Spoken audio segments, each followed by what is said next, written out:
우리가 지난주에 17장 말씀을 보았는데 큰 성 바벨론이 큰 음녀의 모습으로 등장하는 환상이었습니다.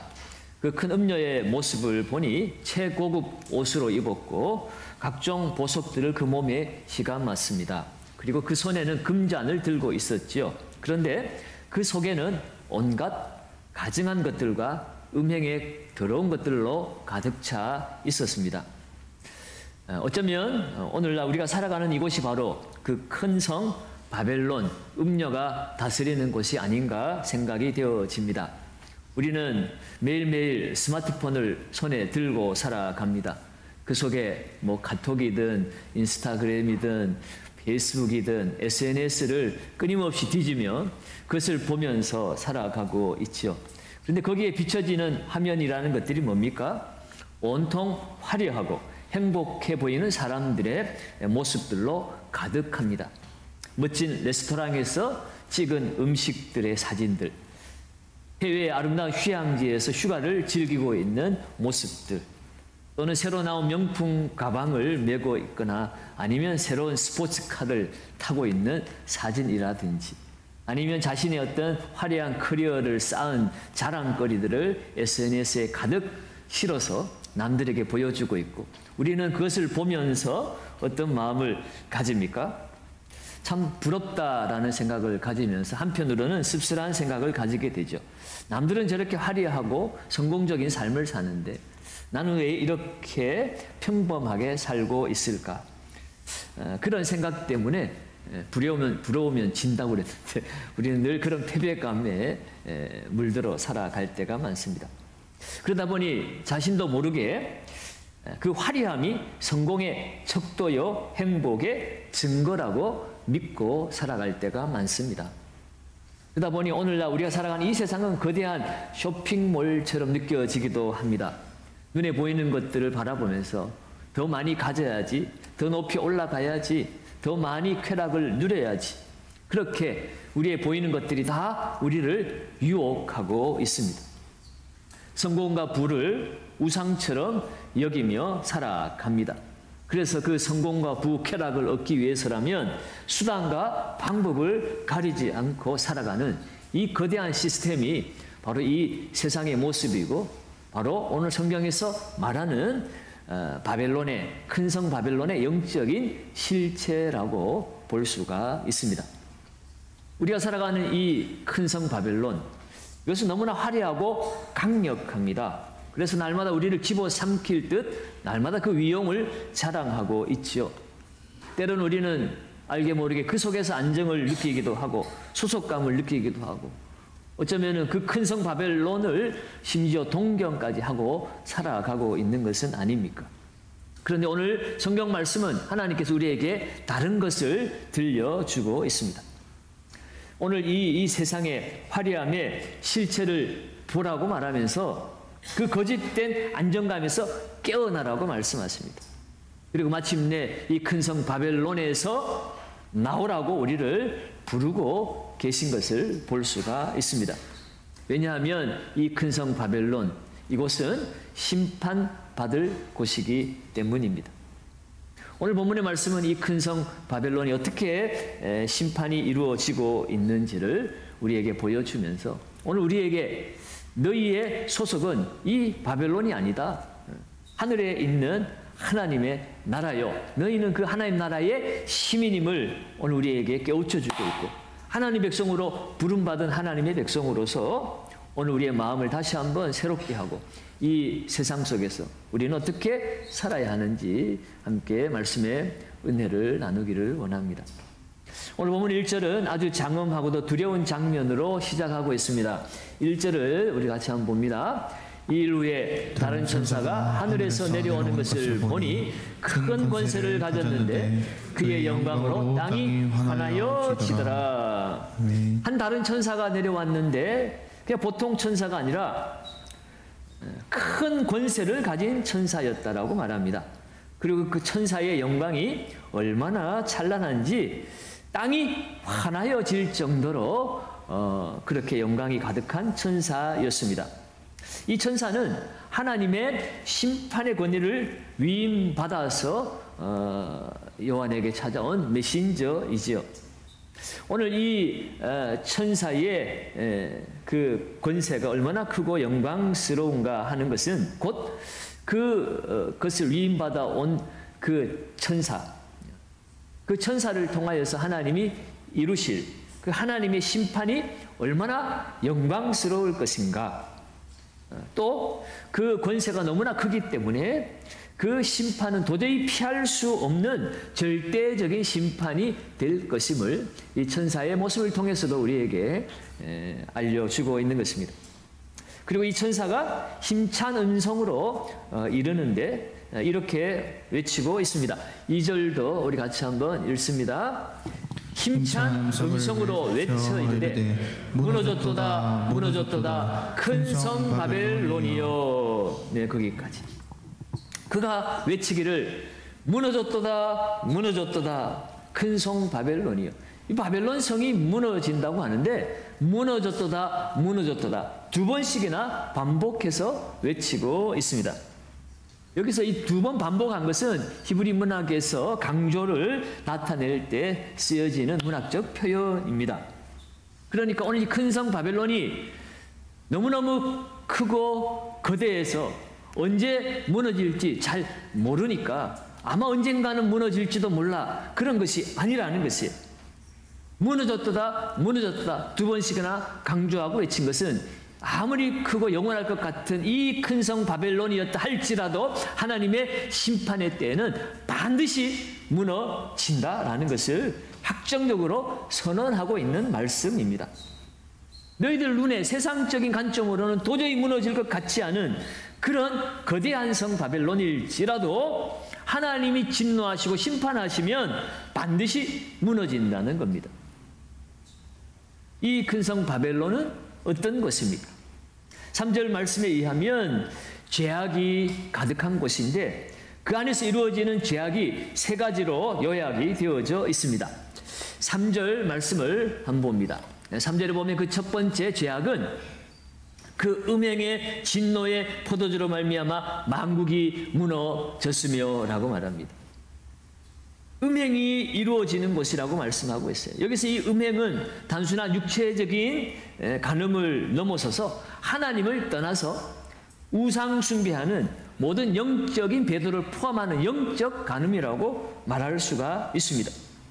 바벨론은 온 세상이 하나님 대신 돈과 권력과 쾌락을 그들의 신으로 삼고 살아가는 것이 바로 이 큰 성 바벨론이기 때문에 그렇습니다. 그 유혹은 얼마나 달콤한지 그들을 취하게 만드는 진노의 포도주 같은 것입니다. 그래서 그들은 분별 없이 모두가 다 그것을 마시고 취해서 비틀거리며 살아가는 그런 제약이 이 큰 성 바벨론에서 이루어지고 있는 첫 번째 제약인 것이고요. 두 번째는 어떤 제약입니까? 또 땅의 왕들이 그와 더불어 음행하였다. 땅의 왕들, 곧 이 세상의 권력자들이 자신의 힘과 안정을 지키기 위해서 이 바벨론의 시스템과 결탁을 했다는 것입니다. 그래서 하나님의 공의와 정의로 이 세상을 다스리기를 포기하고 자신의 기득권을 지키기 위해서 불의와 타협하며 살아가는 이 권력자들의 죄악들을 오늘 큰 성 바벨론에서 이루어지고 있음을 밝혀주고 있죠. 마지막 세 번째로는 땅의 상인들도 그 사치의 세력으로 치부하였도다라고 말하고 있습니다. 이 큰 성 바벨론의 이 세상의 경제 시스템을 말하는 것이에요. 이 경제 시스템 전체가 하나님의 뜻과는 상관없이 오직 부의 축적만을 위해서 그리고 사치와 향락을 위해서 이 경제 시스템이 돌아가고 있음을 말씀하고 있습니다. 여러분, 이것이 오늘날 우리가 살아가는 이 세상 큰 성 바벨론의 모습입니다. 하나님이 계셔야 될 자리에 다른 것을 올려놓았습니다. 그리고 그것을 숭배하고 있습니다. 그리고 그 안에서 만족을 그리고 안정을 얻으려고 하고 있습니다. 그러니까 이 세상 시스템, 권력이든 경제든 또 영적인 우상 숭배하는 것이든 이 모든 것들은 결국 하나님이 없어도 우리는 얼마든지 잘 먹고 잘 살 수 있다. 그런 모든 이 세상적인 가치관, 그것이 바로 오늘 이 세상 속에서 이루어지고 있는 큰 성 바벨론의 모습이라는 것입니다. 복음주의 신학자 존 스타트는요, 이런 말을 했습니다. 세상은 신자들을 자신의 틀에 집어넣으려고 끊임없이 압력을 가한다. 이 세상은 이 세상 시스템 안에 성도들을 집어넣으려고 계속해서 압력을 가하는 것입니다. 그것이 정치적인 압력일 수도 있고, 경제적인 압력일 수도 있고, 문화적인 압력일 수도 있고. 여러분, 바벨론은 지금도 우리에게 속삭이고 있습니다. 괜찮아. 뭐 너만 특별하다고 그래. 다들 그렇게 살고 있잖아. 예배당 안에서만 우리가 거룩한 거지. 뭐 예배당 밖에서야 뭐 다 그 사람들이나 우리나 똑같은 거 아니야? 라고 말하면서 적당히 타협하며 살자. 남들처럼 즐기며 살자. 남들처럼 많이 가져야 행복한 거 그거잖아. 뭐 목사님은 맨날 뭐 주님 안에서 행복하다고 말하지만 정말 그럴까? 그래도 똑같이 가져야지. 그렇게 매일같이 이렇게 바벨론의 포도주를 마시라고 이 세상은 지금도 우리를 끊임없이 유혹하고 있습니다. 그러나 오늘 성경은 분명하게 선포하고 있습니다. 그 끝에 결국은 무너졌도다, 무너졌도다. 반드시 무너진다는 것이에요. 영원할 것 같은 그 화려함. 여러분, 오늘 이 세상 마치 영원할 것 같잖아요. AI가 등장을 했습니다. 이제는 로봇이 등장을 해서 거기에 피지컬 AI가 들어가면 이제는 로봇이 사람처럼 우리를 수정 들고 전쟁도 대신해주고 밥도 대신해주고 그렇게 희한한 세상이 올 것 같아요. 그런 나라가 기대도 되지만 그런 이면에 우리의 마음은 어떻습니까? 하나님을 찾지 않는 그런 시대가 오고야 말 것입니다. 하나님께 도움을 구하지 않아도 이 세상 기술로, 과학 발전으로, 풍요한 삶으로 우리에게 안정감을 주고 우리의 삶을 지켜줄 것 같은 그런 세상을 기대하며 살아가지만 그러나 그것은 결국 신기루가 될 것이고 때가 되면 반드시 무너지고 무너진다는 것입니다. 그것을 오늘 우리에게 경고하는 것이에요. 오늘 우리가 누가 봐도 이 세상 무너질 것 같다라고 생각하면 우리는 다 예수 잘 믿을 거예요. 그런데 우리가 살아가는 삶의 현상은 무너질 것 같지가 않거든. 하나님 의지하지 않아도 내가 가지고 있는 돈이나 이 세상 환경 시스템, 정치, 경제 이런 것 의지하며 살아가면 이 세상 영원할 것 같은 그런 마음이 드니까 우리가 하나님을 의지하지 않죠. 결국 믿음입니다. 하나님 말씀을 믿는 믿음. 오늘 말씀은 분명히 우리에게 경고하고 있습니다. 때가 이르면 반드시 무너진다는 것입니다. 그러나 오늘 이렇게 반드시 무너질 수밖에 없는 바벨론을 향한 하나님의 심판이 선언되고 있지만 그러나 오늘 이 말씀 속에는 우리를 향한 하나님의 너무나 다정스럽고 긴급한 하나님의 음성이 우리에게 들려지게 됩니다. 4절 말씀을 우리 같이 한번 읽어볼까요? 4절 말씀입니다. 4절 같이 읽습니다. 또 내가 들으니 하늘로부터 다른 음성이 나서 이르되 내 백성아 거기서 나와 그의 죄에 참여하지 말고 그가 받을 재앙들을 받지 말라. 아멘. 아멘. 오늘 우리를 향한 하나님 아버지의 음성이 들려지고 있습니다. 이 바벨론 성, 무너질 심판받을 그 성 안에서 살아가고 있는 하나님의 자녀들을 향한 아버지의 절규하는 목소리입니다. 얘야, 거기서 빨리 나와라. 거기서 나와야만 된다라고 말씀하고 계신 것이에요.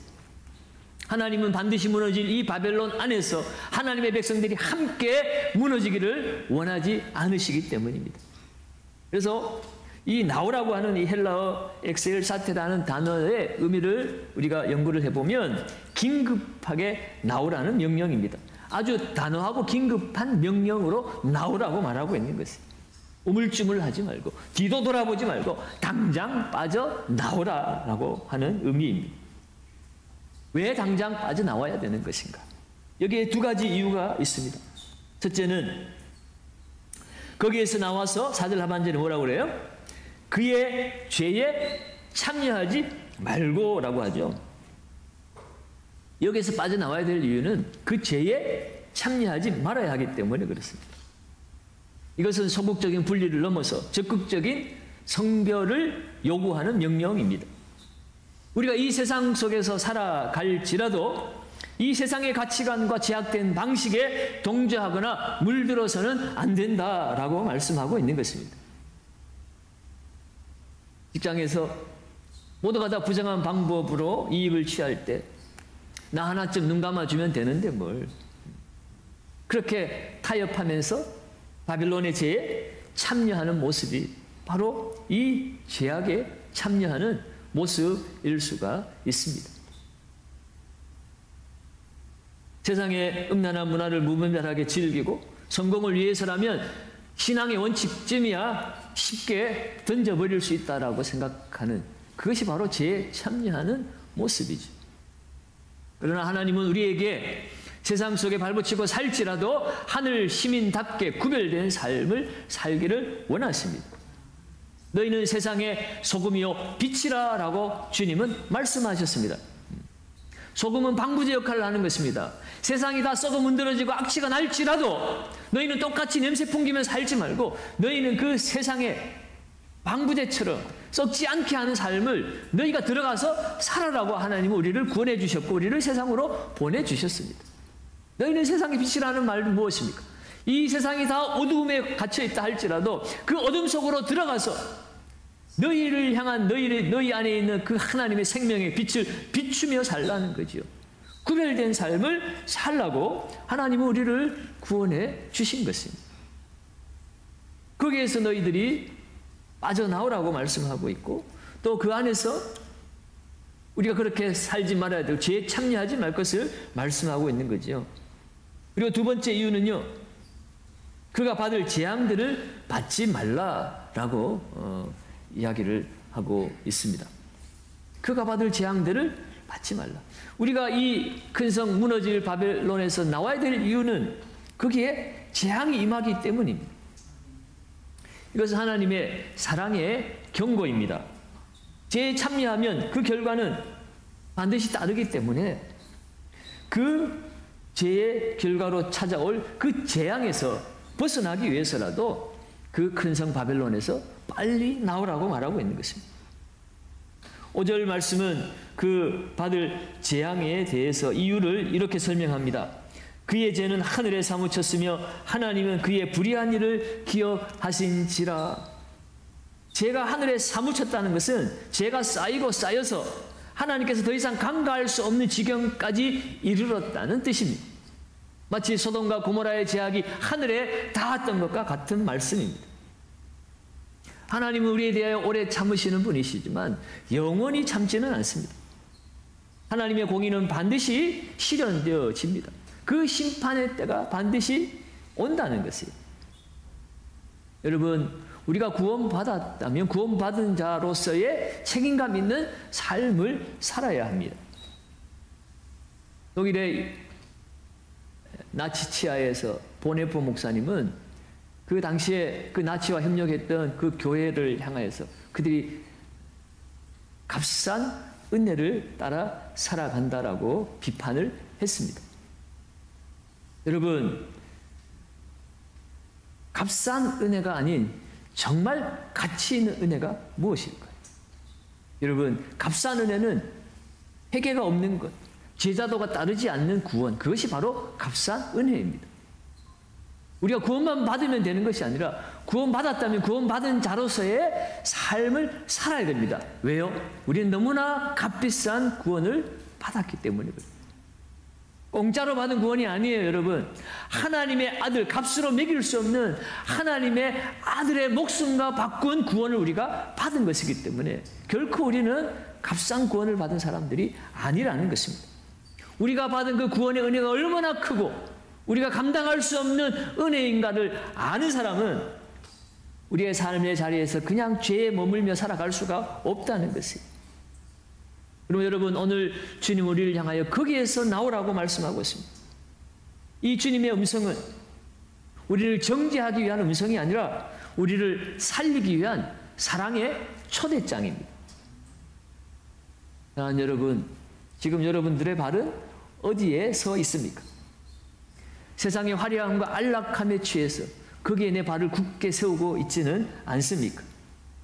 그것이 무너질 바벨론인지도 모르고 우리는 그 성 안에서 안주하며 살아가고 있지는 않습니까? 그렇다면 오늘 우리를 향한 애타는 주님의 음성을 들어야 합니다. 그 음성을 듣고 결단하며 일어서야 합니다. 오늘 본문의 말씀은 계속해서 하나님께서 당신의 백성들을 내 백성들아라고 부르시고 그들이 그곳에서 빠져나오기를 주님이 말씀하신과 더불어서 그 바벨론에 대한 하나님의 심판이 얼마나 철저하고 정의로운 것인가를 또한 보여주고 계십니다. 6절을 우리 같이 한번 읽습니다. 6절입니다. 그가 준 그대로 그에게 주고 그의 행위대로 갑절을 갚아주고 그가 섞은 잔에도 갑절이나 섞어 그에게 주라. 네, 그가 준 그대로 그에게 주고 그의 행위대로 갑절을 갚아준다 그랬습니다. 이것은 바로 눈에는 눈, 이에는 이를 말하는 거죠.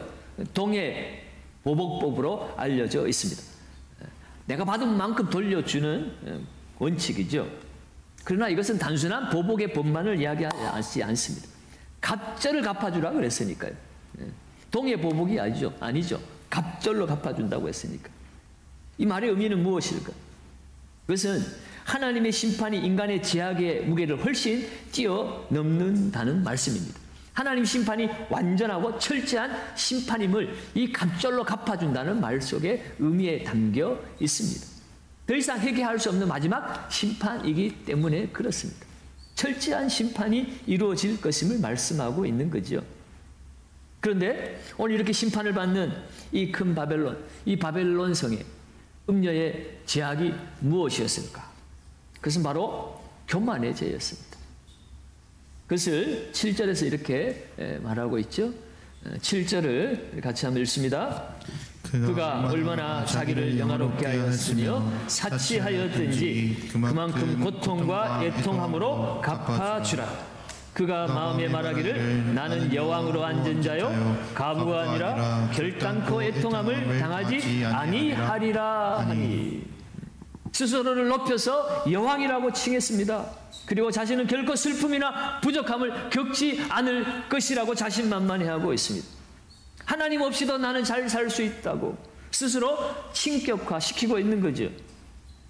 이 모든 것이 다 죄의 뿌리입니다. 죄의 뿌리는 교만입니다.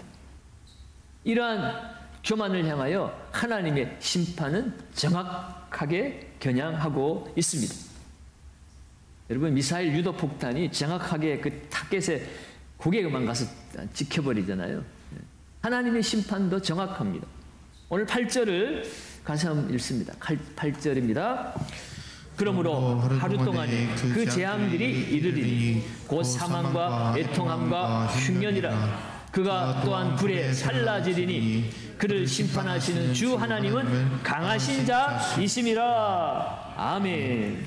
스스로 영원할 것이라고 자부했던 바벨론이 하루 동안에 그 재앙들이 이르리니 그랬습니다.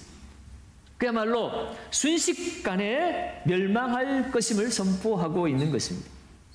그리고 자신은 여왕의 자리에 앉아서 결코 슬픔을 모를 것이라고 말했는데, 애통함도 없을 것이라고 말했는데, 오늘 하나님의 심판은 곧 사망과 애통함과 흉년이라고 말씀하고 있습니다. 극심한 고통에 처해질 것을 말씀하고 있죠.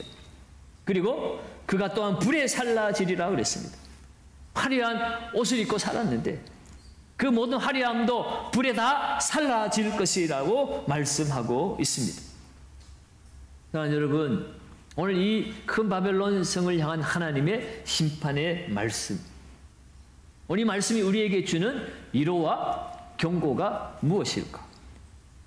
두 가지로 정리를 해보면, 여러분, 이 세상 우리가 생각할 때 영원할 것 같고 악이 승리할 것 같고 불의한 자들이 형통해 보이는 이 세상을 보고 우리가 낙심할 때가 너무나 많죠. 그러나 오늘 이 말씀이 우리에게 주는 교훈은 이 세상을 보고 낙심하지 말라는 거예요. 왜냐하면 그를 심판하시는 주 하나님은 강하신 자이시기 때문에 그래요. 오늘 8절 하반절은 그를 심판하시는 주 하나님은 강하신 자이시니라. 이 큰 성 바벨론, 이 세상은 영원할 것 같고 너무너무 강력해 보이지만, 그러나 이 세상을 심판하시는 하나님이 더 강하신 자이시라는 것이에요. 그러므로 이 세상이 잠시 잠깐 형통해 보인다고, 그들의 힘이 강력해 보인다고 낙심할 이유가 없다는 것입니다. 하나님은 약하지 않으시기 때문입니다. 그리고 하나님 모든 것을 다 보고 계시고 다 기억하고 계시고 마침내 모든 것을 바로 잡으실 수 있는 강하신 하나님이십니다. 이 믿음이 있다면 우리는 세상 앞에서 더 이상 절망할 이유가 없습니다. 우리는 주님의 그날이 이르기까지 묵묵히 우리에게 주어진 사명의 길을 뚜벅뚜벅 걸어가야만 합니다. 그리고 두 번째, 우리에게 주시는 경고가 있죠. 우리 안에 있는 작은 바벨론을 경계하라는 말씀입니다. 나는 괜찮아. 이 정도 신앙생활이면 충분해. 나는 결코 넘어지지 않을 거야. 여러분, 교만은 패망의 선봉이라고 그랬습니다. 제 뿌리가 교만이라고 그랬어요. 우리도 알게 모르게 우리 마음 안에 교만이 싹틀 수가 있습니다. 내가 이룬 성공이 우리를 교만하게 할 수 있고, 내가 가진 지식, 내가 하고 있는 이 신앙적 열심이 나를 교만하게 이끌어 갈 수가 있습니다. 여러분, 그러므로 우리는 날마다 우리의 힘과 안전은 오직 주님께 있음을 고백해야 합니다. 나의 힘으로는 단 하루도 버틸 수 없는 연약한 인생임을 날마다 주님 앞에 고백해야 하는 거죠. 그리고 우리가 이 예배를 소중하게 여기는 이유는요, 그 예배 시간을 통해서 우리의 교만이 깎여지고 우리 안에 불의가 드러나고 하나님 앞에 말씀 안에서 교훈과 책망과 바르게 함과 의로 교육받고 우리가 새로워질 수 있기 때문에 그렇습니다. 예배의 자리를 등한시하고 하나님 말씀을 사모하지 않고 내 열심만을 가지고 살아가면 우리는 교만하게 살아갈 수밖에 없습니다. 여러분, 오늘 우리는 강하신 하나님만을 의지하며 이 땅 가운데 승리하는 삶을 살아야 합니다. 여러분, 타이타닉이라고 하는 영화를 보신 적이 있으시죠? 여기 타이타닉호를 처음에 만들 때에 사람들은 그것을 보고 인간의 기술력을 엄청 칭찬했습니다. 이 배는 신도 침몰시킬 수 없는 배라고 사람들이 다 찬양을 했습니다. 당대 최고의 부와 사치를 상징하는, 어쩌면 오늘 말씀이 이야기하는 큰 바벨론과 같은 그런 상징적인 배가 바로 이 타이타닉호였어요. 그런데 우리는 그 결과가 어떻게 되었는지 너무나 잘 알고 있죠. 인간이 만든 교만의 상징이었던 그 타이타닉호, 결코 무너질 것 같지 않았던 타이타닉, 작은 빙산 하나에 부딪혀서 차가운 바닷속으로 가라앉았습니다. 여러분, 오늘 우리가 살아가는 이 세상 바벨론도 마찬가지입니다. 영원할 것처럼 화려해 보이고 견고해 보이지만 하나님의 때가 되면 순식간에 무너질 것입니다. 그러므로 오늘 이 시간 하나님 우리에게 질문하고 계십니다. 내 백성아 그랬는데, 내 사랑하는 아들아 딸아, 너는 지금 어디에 서 있느냐? 무너질 성 안에서 안정감을 누리고 있느냐? 아니면 나의 이 부름에 응답하여서 영원한 하나님의 나라를 향하여 걸어 나오겠느냐? 주님은 오늘 그 큰 성 바벨론에서 나오라고 우리를 부르고 계십니다. 여러분, 이 하나님의 음성은 우리를 향한 사랑의 초대입니다. 우리는 이 땅에 발붙이고 살지라도 우리의 시민권은 하늘에 있습니다.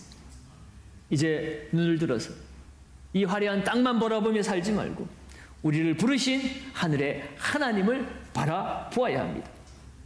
세상의 가치관을 따르는 자의 삶에서 돌아서서 주님 말씀 앞에 순종하는 삶을 살아야 합니다. 물론 그렇게 살다 보면 외롭고 때로는 손해도 보아야 할 것입니다. 그러나 그 길 끝에는 우리를 위해 예비된 하나님의 나라의 영광이 기다리고 있습니다. 그러면 여러분, 무너질 이 세상에서 안정감을 누리지 마시고 무너질 이 땅이 영원할 것처럼 착각하지 마시고 오늘도 강하신 팔로 우리를 붙들고 계시는 그 주님 앞으로 나아와서 그 주님 품에 안기고 주님의 나라를 누리며 살아가시는 복된 우리 성도들 다 되시기를 예수님의 이름으로 축원합니다.